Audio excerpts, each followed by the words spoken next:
Bonsoir Clément Viktorovitch. Bonsoir. Vous revenez sur l'un des moments qui a marqué la semaine, l'audition d'une partie des candidats à la présidentielle par le syndicat de police Alliance.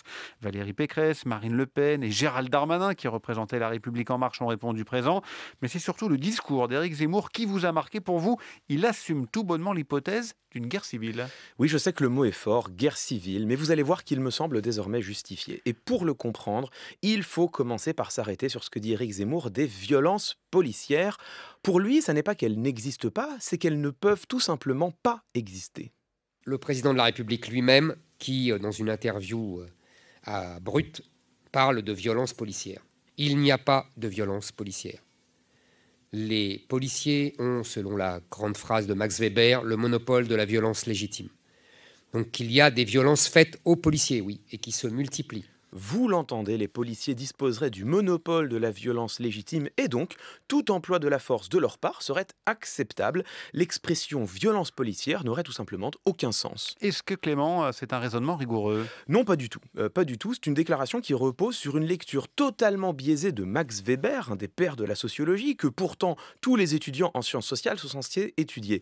Pour commencer, Éric Zemmour le cite très mal. Selon Weber, ce ne sont pas les policiers qui disposent du monopole de la violence physique légitime, mais bien l'État. Les policiers n'en sont que des délégataires au même titre que les militaires. Mais surtout, cette phrase, Éric Zemmour la lit tout simplement à l'envers. Elle ne signifie pas que toute violence physique exercée par l'État serait légitime, mais que les seules violences qui peuvent être considérées comme légitimes proviennent de l'État. Sous quelles conditions?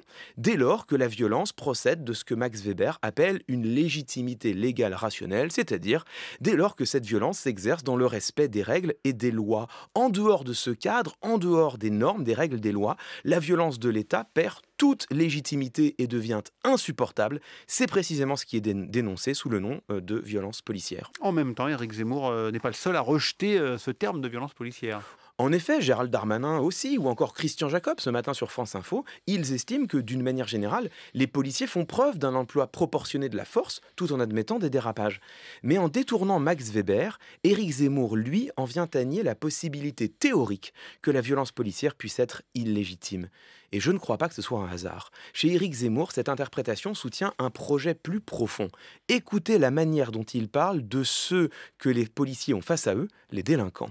Toutes les analyses ont prouvé qu'il y avait un continuum entre les délinquants du quotidien et ceux qui finissaient par être djihadistes au Bataclan et ailleurs. Tout ça, ce sont les mêmes personnes, ils viennent des mêmes origines, des mêmes quartiers, ils ont le même parcours sociologique. Je dirais que les uns font le djihad et que les autres font le djihad du quotidien. Il y aurait un continuum entre le terrorisme et la petite délinquance. Bon, on pourrait s'arrêter sur l'argument de fond utilisé par Éric Zemmour. Les uns et les autres auraient les mêmes origines et viendraient des mêmes quartiers. Cela revient à regarder les individus pour ce qu'ils sont plutôt que pour ce qu'ils font. C'est l'origine des délinquants qui déterminerait la gravité de leurs actes plutôt que les actes eux-mêmes.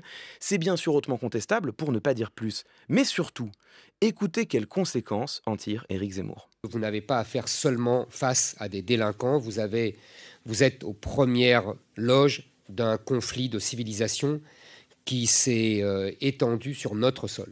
Il y a deux civilisations sur notre sol et elles ne peuvent pas malheureusement coexister pacifiquement. C'est pour cela qu'il faut absolument, impérativement vous soutenir et vous donner les moyens de vous protéger et de vous défendre et de prendre le dessus. Si les délinquants sont en fait des djihadistes du quotidien, alors la mission des policiers n'est plus seulement de maintenir l'ordre, mais bien de s'imposer dans un conflit de civilisation. Et pour prendre le dessus, tous les moyens seront bons, y compris les plus brutaux, puisque, souvenez-vous, il ne peut exister de violence policière illégitime. D'autant que, c'est la dernière pièce du puzzle, dans des déclarations antérieures, Éric Zemmour a été très clair sur sa volonté de sortir de toutes les institutions qui garantissent les droits fondamentaux des individus, à commencer par le Conseil constitutionnel et la Cour européenne des droits de l'homme. Il faut, je crois, avoir le courage d'appeler les choses par leur nom. Éric Zemmour ne se contente pas de prophétiser une guerre civile. Il organise les conditions de la répression de toute une partie de la population sur le fondement de l'appartenance supposée à une autre civilisation. Nous ne pourrons pas dire que nous ne savions pas. Entre les lignes, merci beaucoup Clément Viktorovitch.